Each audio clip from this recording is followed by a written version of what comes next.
Okay, welcome back, guys. For this video, I'm gonna show you a interesting glitch slash exploit that you can use for post game. Now, before I get into that, I'm gonna tell you this right now: if you haven't played through this game yet, at least once, and you haven't made it to post game and faced the dragon, there's going to be spoilers. At least a little bit here. I recommend, maybe checking out all my other videos or playing through the game a little bit more for watching this. Um, if you've already beaten the dragon, you already know what post game is, and this video is going to show you how to, well, basically, if you've gone into post game, you know that the sky changes color. It becomes this sickly green that doesn't really very appealing.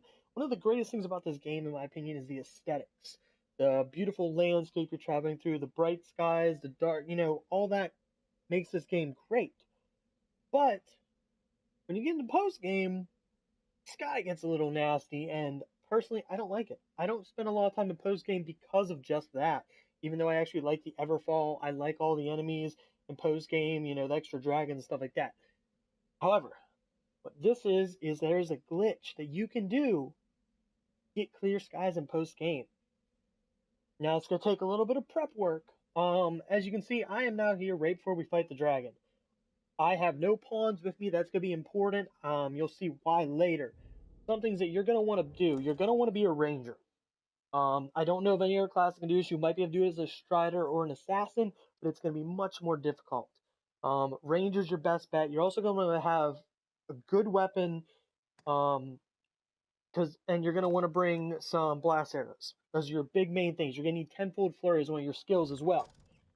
Basically, what you have to do is kill the dragon. Get him down. Basically, you have to get him down to 1 hit point before the ballista cutscene.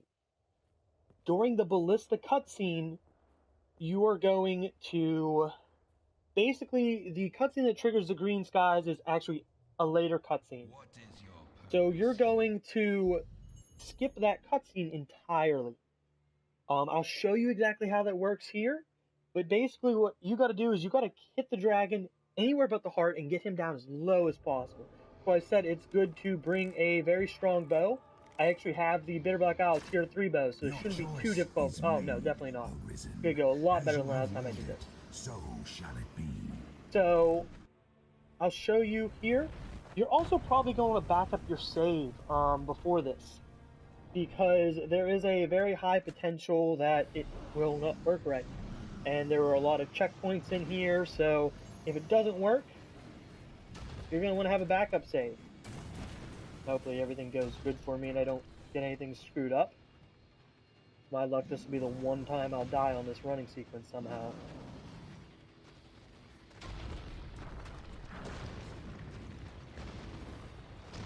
But there's about 3 opportunities to get him low enough. There's this first opportunity up here. That's going to be your best opportunity. After that, there are 2 others while you're crossing the bridges. Basically, you're just going to pelt him in the face. You don't want to hit him in the heart. If you need to, bring blast arrows and conquer parapets. So I'm actually going to pop a few of these, make this go a little quicker.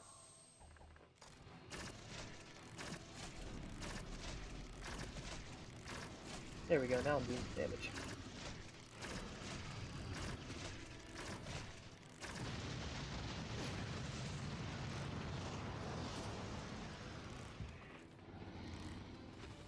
Okay.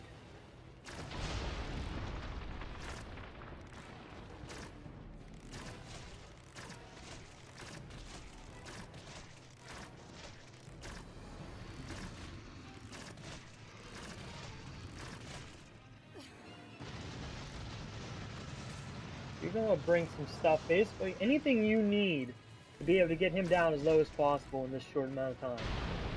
Because you are not going to get to the final section of your fight, which takes place in the Coliseum. You're going to be stopped before you even get there if you want to do this right. Still my heart and lay open the path beyond. Okay, so I'm getting pretty close here. The big thing is you do not want to hit his heart when he's really low. If you hit his heart, you're going to screw this all up and you'll actually get the kill cutscene before you want it. Come, Arisen. Okay.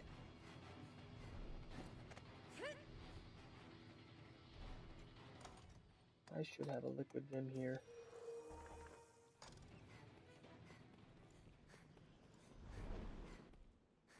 So that was the first opportunity. That one, I got him pretty low. You could actually probably take him there if you're more of a strength build. I actually run Magic Archer mainly, so I am not a pure strength build. I'm actually a little bit built more for magic.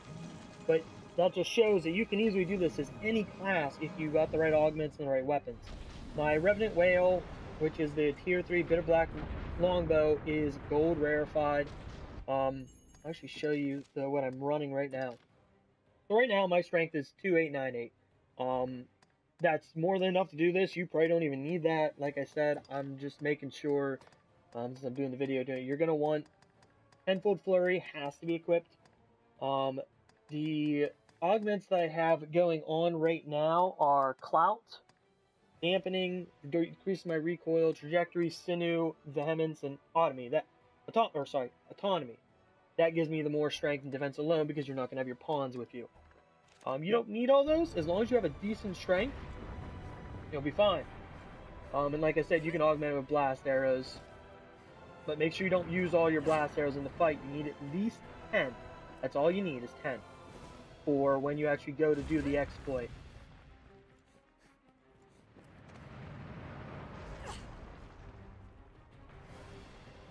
Okay, coming up right here is another opportunity to do some damage. Oops. Let's try not to die from the fire. He will actually cycle around and he will float right here for a while.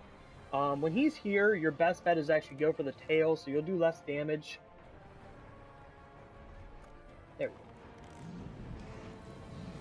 But this is going to be your second chance to do the rest of the damage you need. So as you can see, he's now to where I need him. I don't have to sit here and farm him anymore. I'll show you the 1 hour location. He'll sit here for a while before he flies off. If you go far enough in, he will disappear, and if you leave, he will disappear. Now, right up here is another autosave checkpoint. So you can back up your save if you want here as well. If you've made good progress and don't want to risk screwing anything up, I am not going to back up my save here. I will back up my save there. So this is another location you can do some damage. You can do a few more. There actually might be one more as well. That's your location. No, this is the third and final time. No, sorry. There is one more after this. But this one is another location where you can do some damage to him. If you haven't got him to where you need him yet. This is not your last opportunity, though. I will let you know when the last opportunity comes. It's when he lands on the bridge up here.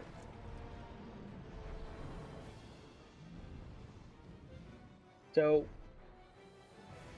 basically,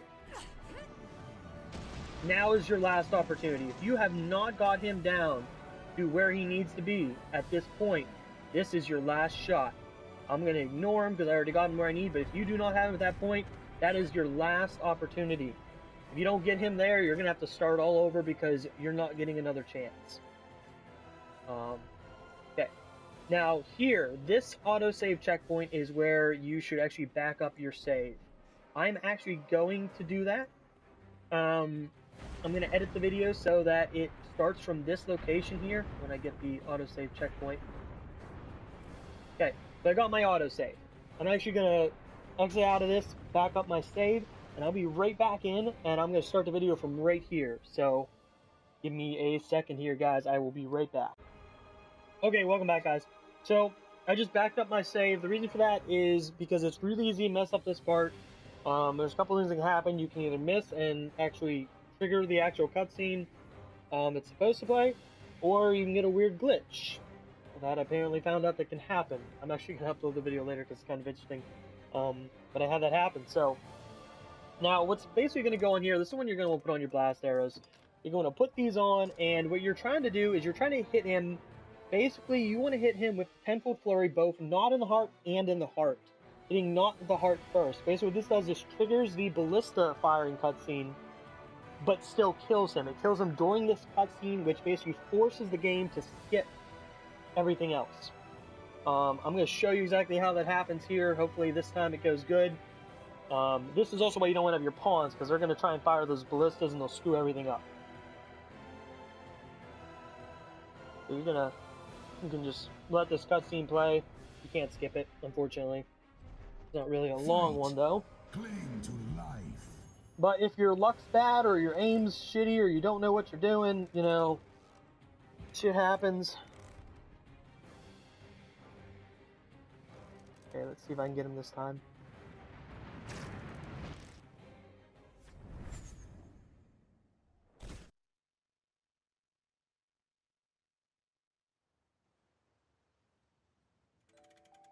I got it. Okay, you just heard the sleeping sound. So basically that's what you want to do. You saw how I hit the arrow flurry, actually hit him in the head and in the heart. This skips all the cutscenes. And now the cutscene plays where I wake up in my house with, you know, as if everything has already happened. Okay, I already have that, but whatever. So, now, as you can see, I have beautiful, clear, crystal skies. And I am definitely in post-game. Just killed the dragon, I skipped all the cutscenes, worked out great for me. So, I'm actually surprised I got it so easily. I have bad luck with it. And yes. But you can see this game is crystal clear now. The skies are beautiful, and now this means you can run around in post game where the Everfall is open, where all the dragons are here. If I go to the area map, you can see Grand Soren has a good old pit of the Everfall there. It's all there. Nothing else changes other than the cosmetics of the sky. It's actually quite interesting because characters still reference the sky, and it's kind of funny. I trust you. I like seeing when they reference the sky, and I'm just kind of like, I don't see anything wrong.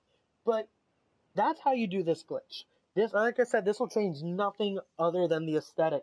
That's why I love it, because it doesn't affect gameplay at all. So to me, it's not really cheating or anything like that.